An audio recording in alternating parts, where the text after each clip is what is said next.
Hello friends, स्वागत है आपका आज की हमारी नई वीडियो में।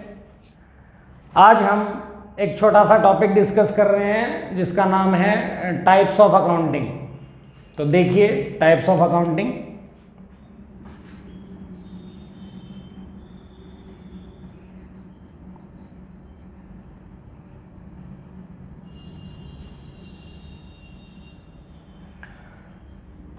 टाइप्स के अंदर पहला जो पॉइंट हम डिस्कस कर रहे हैं वो है फाइनेंशियल अकाउंटिंग।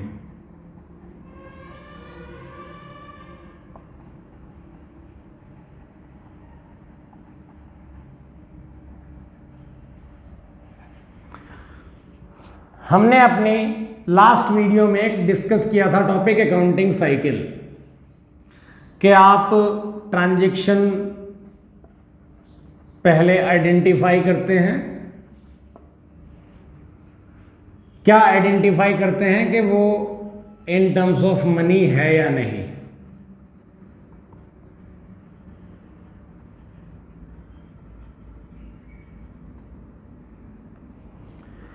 अगर वो इन टर्म्स ऑफ मनी है तो उसे आप रिकॉर्ड कर देते हैं। जहां आप उसको रिकॉर्ड करते हैं उस बुक का नाम होता है जर्नल। जर्नल में जितनी भी ट्रांजैक्शन आपने रिकॉर्ड की हैं वो ट्रांजैक्शन बाद में चली जाती हैं लेजर में। सबका सेपरेट सेपरेट अकाउंट ओपन हो जाता है। लेजर के बाद at the end of the year आप ट्रायल बैलेंस प्रिपेयर करते हैं। उस ट्रायल बैलेंस में से कुछ अकाउंट्स उठकर चले जाते हैं trading and profit and loss account में।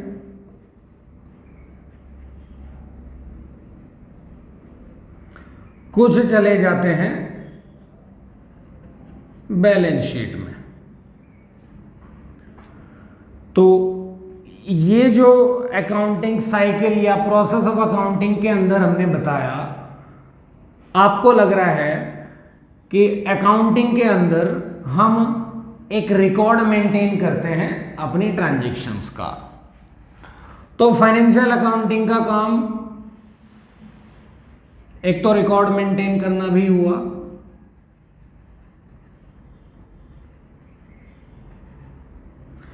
अब रिकॉर्ड मेंटेन करके आप क्या करेंगे? रिकॉर्ड मेंटेन करके आप बिजनेस की प्रॉफिटेबिलिटी के बारे में जानेंगे, बिजनेस के रिजल्ट के बारे में जानेंगे आप। या तो आपका प्रॉफिट आएगा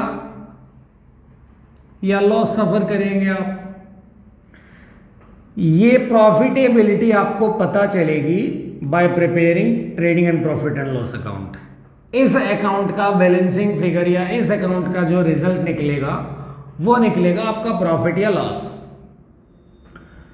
और क्या आप पता करते हैं रिकॉर्ड बनाकर फाइनेंशियल अकाउंटिंग के अंदर? आप अपनी फाइनेंशियल पोजीशन के बारे में जानते हैं।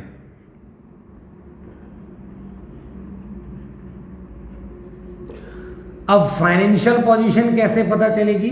Bye preparing balance sheet. क्योंकि balance sheet as the name suggest balance sheet, जिन चीजों का कुछ बैलेंस बचता है वो सारी चीजें आती हैं यहां पर। खर्चे और इनकम हमारे trading and profit and loss account में आते हैं। जिन खर्चे और इनकम को कंपेयर करके हम पता लगाते हैं कि हमने अपने एक साल के अंदर प्रॉफिट कमाया है कि लॉस। बैलेंस शीट के अंदर हमारी आती हैं assets and liabilities.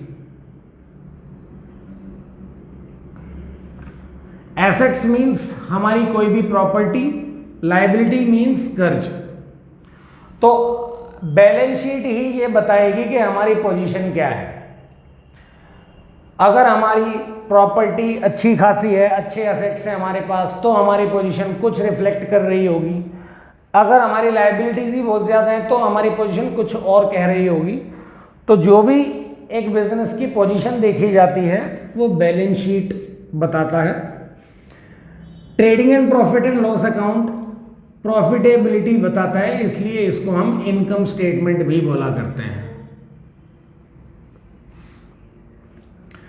Balance sheet हमें फाइनेंस की पोजीशन बताता है, हमारी फाइनेंशियल पोजीशन बिजनेस की, इसलिए इसको हम पोजीशन स्टेटमेंट भी बोलते हैं।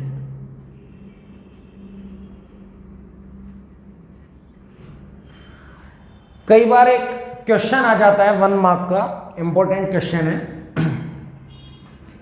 बहुत ध्यान से देखें। एक वर्ड होता है पीरियड स्टेटमेंट,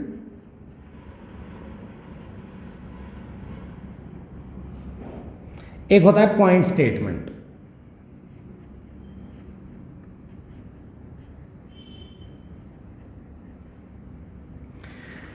ये पीरियड स्टेटमेंट या पॉइंट स्टेटमेंट बैलेंस शीट या पीएनएल के लिए यूज किया जाता है। अब कौन सा बैलेंस शीट के लिए, कौन सा पीएनएल के लिए, वो जानेंगे अब हम।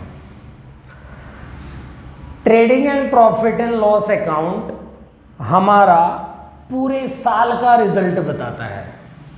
जितने भी हमने एक साल के अंदर खर्चे या इनकम इनकर किए होंगे, उन सब का रिजल्ट बताता है trading and profit and loss account, पूरे साल का रिजल्ट। इसलिए हम प्रॉफिट एंड लॉस अकाउंट को तो कहा करते हैं पीरियड स्टेटमेंट, क्योंकि ये कंप्लीट ईयर का रिजल्ट बताता है।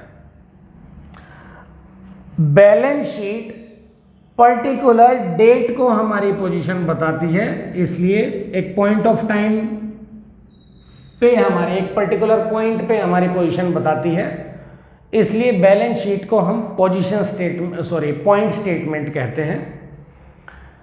फॉर एग्जाम्पल, आपको अगर किसी पर्सन के वेल्थ के बारे में बताना है या पोजीशन के बारे में बताना है, तो आप इस तरीके की लैंग्वेज यूज करते हैं कि आज की डेट में मुकेश अंबानी की इतनी वेल्थ है, आज की डेट में नीता अंबानी की इतनी वेल्थ है, आज की डेट में टाटा मोटर्स की इतनी वेल्थ है। आज की डेट बोलते हैं आप। 5 साल में क्या हुआ, 1 साल के अंदर क्या रहा उनका ऊपर नीचे, ऐसा कोई जिक्र नहीं करते आप। कभी भी आप किसी की पोजीशन बताते हैं तो पर्टिकुलर पॉइंट के ऊपर बताते हैं, इसलिए बैलेंस शीट को हम पॉइंट स्टेटमेंट कहा करते हैं। हम ट्रांजैक्शंस रिकॉर्ड करते हैं अपने अकाउंटिंग ईयर की, जो स्टार्ट होता है 1 अप्रैल से और खत्म होता है नेक्स्ट ईयर के 31 मार्च को। तो जब भी हम पीएनएल बना रहे होते हैं तो उसको लिखते हैं हम for the year ended. For the year ended means पूरे साल के बारे में बताएगा ये। जब भी हम बैलेंस शीट बना रहे होते हैं तो हम लिखा करते हैं एज ऑन या एज एट, पर्टिकुलर डेट को हमारी पोजीशन बताएगा 31 मार्च को, इसलिए इसको हम पॉइंट स्टेटमेंट कहा करते हैं। तो 1 मार्क का क्वेश्चन आ जाता है कई बार कि profit and loss account is a, option दे दिए जाते हैं period statement, point statement, both, none of these. तो आपको पीरियड स्टेटमेंट पे टिक करना है, बैलेंस शीट के लिए आपको पॉइंट स्टेटमेंट पे टिक करना है। आई होप आपको क्लियर हुआ होगा। हम बता तो रहे थे फाइनेंशियल अकाउंटिंग क्या होता है, थोड़ा सा और डिटेलिंग में चले गए हम, जिसमें हमने पीएनएल या बैलेंस शीट को थोड़ा सा और एक्सप्लेन कर दिया। आई होप आपको क्लियर हुआ होगा कि फाइनेंशियल अकाउंटिंग क्या होता है। फाइनेंशियल अकाउंटिंग का पर्पस है बिजनेस का रिकॉर्ड मेंटेन करके उसकी प्रॉफिटेबिलिटी और पोजीशन बताना। प्रॉफिटेबिलिटी फाइनेंशियल अकाउंटिंग कैसे बताएगा? By preparing profit and loss account. Position कैसे बताएगा? By preparing balance sheet. I hope आपको in all respect financial accounting जो है वो क्लियर हो गया होगा। आगे देखते हैं।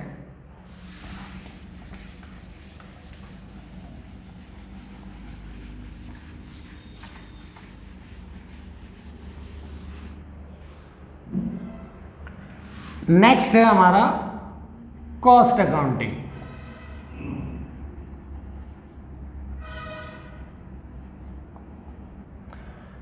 काफी सारी ऑर्गेनाइजेशन में एक डिपार्टमेंट होता है कॉस्ट अकाउंटिंग का अलग से। कोई मैन्युफैक्चरिंग इंडस्ट्री है, सपोज कोई मैन्युफैक्चरिंग एंटरप्राइज है जहां पर कुछ प्रोड्यूस किया जा रहा है, रॉ मटेरियल किसी फिनिश गुड्स में वहां पर कन्वर्ट किया जा रहा है। फॉर एग्जांपल पेन ही बनाया जा रहा है, मार्कर बनाया जा रहा है। तो ये मार्कर मार्केट में कितने का आए, सेल प्राइस रखा जाएगा बेचने के लिए मार्केट में, ये तभी आप डिटरमाइन कर पाएंगे जब आपको ये पता हो कि ये मार्कर की कॉस्ट मुझे कितनी पड़ रही है, तभी तो आप उसमें अपना प्रॉफिट ऐड करके सेल प्राइस डिटरमाइन करेंगे। तो कॉस्ट अकाउंटिंग जो है वो आपको आपके प्रोडक्ट की कॉस्ट कैलकुलेट करके देता है। जो भी आप अपने बिजनेस के अंदर मैन्युफैक्चर कर रहे होते हैं उस प्रोडक्ट की कॉस्ट को कैलकुलेट करने का काम होता है कॉस्ट अकाउंटिंग का। तो कॉस्ट अकाउंटिंग का क्या काम हुआ, calculate the cost of the product. जो भी प्रोडक्ट आप मैन्युफैक्चर कर रहे होंगे उसकी कॉस्ट कैलकुलेट करके देगा आपको कि पर यूनिट आपको कितने की कॉस्ट आ रही है, जो हेल्प करेगा सेल प्राइस डिटरमाइन करने में। सपोज मैंने ये मार्कर मार्केट से अगर 25 रुपीज़ का खरीदा है तो कंपनी को ये 25 या 26 का थोड़ी ना पड़ा होगा। सपोज कंपनी को ये 10 रुपीज़ की कॉस्ट का पड़ा होगा, तो उसने कुछ अपना प्रॉफिट्स ऐड करके फिर आगे होलसेलर रिटेलर वगैरह की चेन चली होगी, उनने भी कुछ कमाया होगा, तब जाकर हमें ये 25 रुपीज़ का पड़ा। अब कॉस्ट अकाउंटिंग का काम सिर्फ इतना ही नहीं है कि प्रोडक्ट की कॉस्ट कैलकुलेट करिए और ख़त्म। अगर आपकी कॉस्ट ज़्यादा आ रही है तो कॉस्ट को मिनिमाइज करने का काम भी कॉस्ट अकाउंटिंग का ही होता है।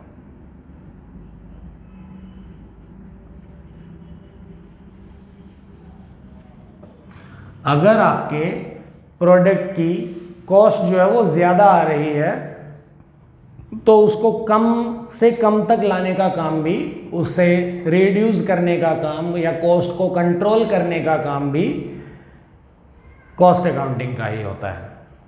आई होप आपको क्लियर हुआ होगा। ये कॉस्ट अकाउंटिंग सिंपल सा पॉइंट था कि प्रोडक्ट की कॉस्ट कैलकुलेट करके देगा।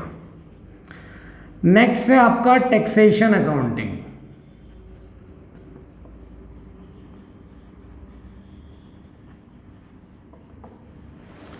As the name suggest taxation, आप समझ गए होंगे कि यहां पे टैक्स की कैलकुलेशन होगी।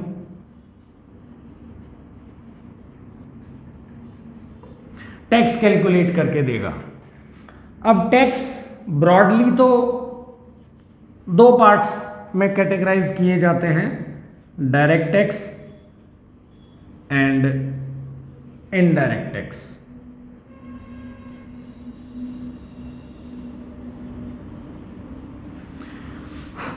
डायरेक्ट टैक्स का एग्जाम्पल है इनकम टैक्स।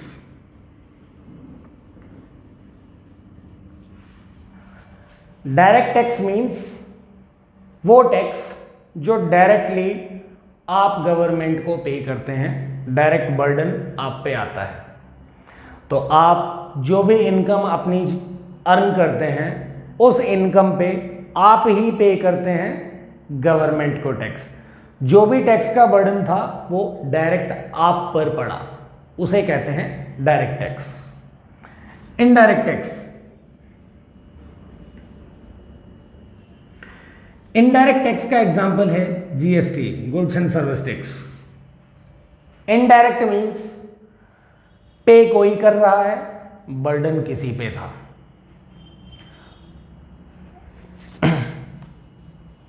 फॉर एग्जाम्पल, आपने मैकडोनल्ड्स में बर्गर खाया है, तो उस बर्गर के अंदर कॉस्ट के अंदर कुछ टैक्स का अमाउंट भी इंक्लूड है, कोई इनडायरेक्ट टैक्स वहां पर इंक्लूडेड है उस बर्गर की कॉस्ट में जो आपको पड़ रही है। बट आप डायरेक्ट इनकम टैक्स अथॉरिटीज को वो पे नहीं कर रहे, आप तो मैकडोनल्ड्स को पे कर रहे हो, मैकडोनल्ड्स उसको आगे पे करेगा। तो इनडायरेक्टली जहां पर गवर्नमेंट के पास जा रहा हो पैसा, डायरेक्ट आप ना पे कर रहे हो, वो इनडायरेक्ट टैक्स।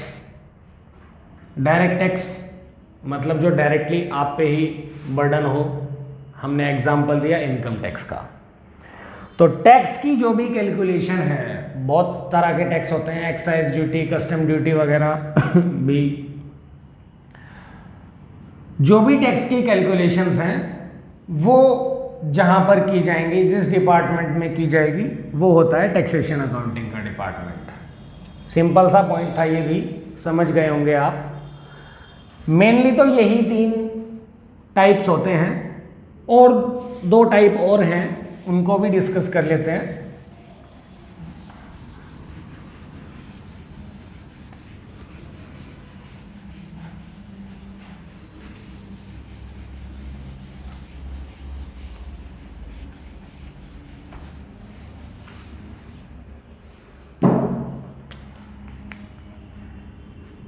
एक टाइप होता है मैनेजमेंट अकाउंटिंग।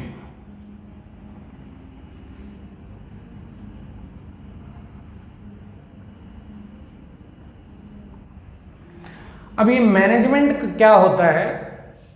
जो बिजनेस को मैनेज करते हैं, मैनेजर्स। अब बिजनेस को मैनेज करने का मतलब ये हुआ कि मैनेजमेंट जो है वो बिजनेस के लिए प्लानिंग करती होगी। प्लानिंग होती है फ्यूचर के लिए।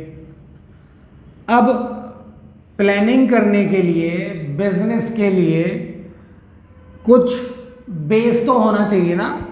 तो जो भी डाटाज मैनेजमेंट अकाउंटिंग के अंडर प्रिपेयर होते हैं वो मैनेजमेंट के यूज में आते हैं डिसीजन मेकिंग करने के लिए। फॉर एग्जाम्पल, हम कैश फ्लो स्टेटमेंट बनाते हैं साल के एंड में, trading and profit and loss account के साथ, बैलेंस शीट के साथ एक और स्टेटमेंट प्रिपेयर होती है, कैश फ्लो स्टेटमेंट, जो डिसीजन मेकिंग में काम आएगी। एक फंड फ्लो स्टेटमेंट प्रिपेयर होती है जो डिसीजन मेकिंग में काम आएगी।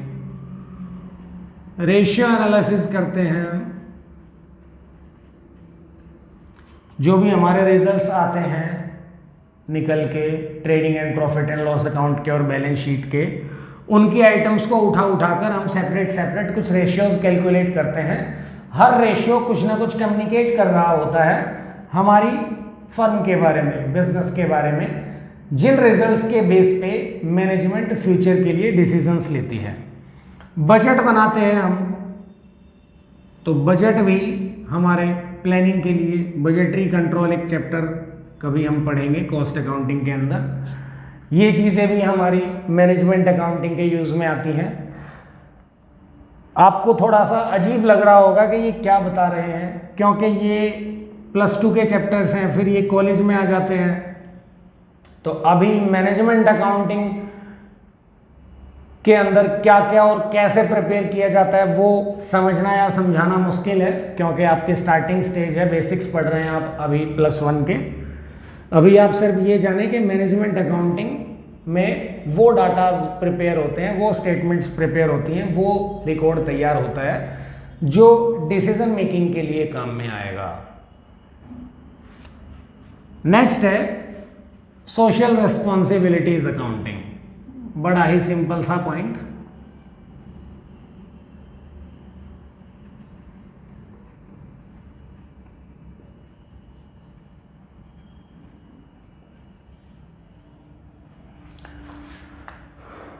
हर बिजनेस की एक रेस्पॉन्सिबिलिटी बनती है कि जहां पर वो बिजनेस कर रहा है वो उस सोसाइटी के लिए कुछ करे, कोई सोशल रेस्पॉन्सिबिलिटीज़ वो परफॉर्म करे अपनी सोसाइटी के लिए। For example, employment opportunities generate करना अपनी सोसाइटी के लिए, वेलफेयर के लिए कोई काम करवाना सोसाइटी के अंदर, फॉर एग्जांपल स्कूल्स या हॉस्पिटल्स या पार्क वगैरह बनवा देना।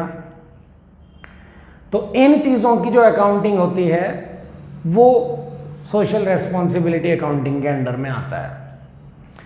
आई होप आपको टाइप्स ऑफ अकाउंटिंग भी इन ऑल रिस्पेक्ट क्लियर हुआ होगा, जिसमें फाइनेंशियल अकाउंटिंग टैक्सेशन अकाउंटिंग और कॉस्ट अकाउंटिंग को आपको थोड़ा ध्यान से देखना है। मैनेजमेंट अकाउंटिंग में वही डाटाज प्रिपेयर होते हैं जो डिसीजन मेकिंग के लिए आप काम में लेंगे, मतलब मैनेजमेंट। तो +1 लेवल पे ऐसा कुछ आपको देखने को अकाउंट्स में नहीं मिलेगा कि आपको मैनेजमेंट अकाउंटिंग और डिटेल में कहीं ना कहीं पढ़ा रखा हो, क्योंकि वो सारी चीज़ें या तो +2 का एक टॉपिक है, पार्ट बी एक बुक होती है, उसमें डिस्कस किए जाते हैं, या कॉलेज लेवल पे ही डिस्कस किए जाते हैं। सोशल रेस्पॉन्सिबिलिटी अकाउंटिंग हमने कहा बड़ा सिंपल सा पॉइंट है कि ऐसी अकाउंटिंग जो सोशल रेस्पॉन्सिबिलिटीज़ को परफॉर्म करने में यूज़ हो रही हो, वो यहाँ पर कैलकुलेशंस की जाएंगी। हर बिजनेस की एक रेस्पॉन्सिबिलिटी बनती है कि वो सोसाइटी के लिए कुछ करे, चाहे वो एम्प्लॉयमेंट अपॉर्चुनिटी जनरेट कर रहा है, चाहे वो अपने गुड्स को सोसाइटी से चीपर रेट पे प्रोवाइड कर रहा है, या फ्री एजुकेशन प्रोवाइड कर रहा है अपनी सोसाइटी के अंदर, स्कूल्स में कुछ इम्प्रूवमेंट करा रहा है, डिस्पेंसरी या हॉस्पिटल्स ओपन कराया है, कोई सोसाइटी में पार्क बनवा के दिया है। इन सारी चीज़ों की अकाउंटिंग सोशल रिस्पॉन्सिबिलिटी के अंदर आती है। That's all for today. अगर आपको लगता हो कि हमारी वीडियोस देखकर आपका कुछ नॉलेज इम्प्रूव होती हो तो please like, share and subscribe. Thank you.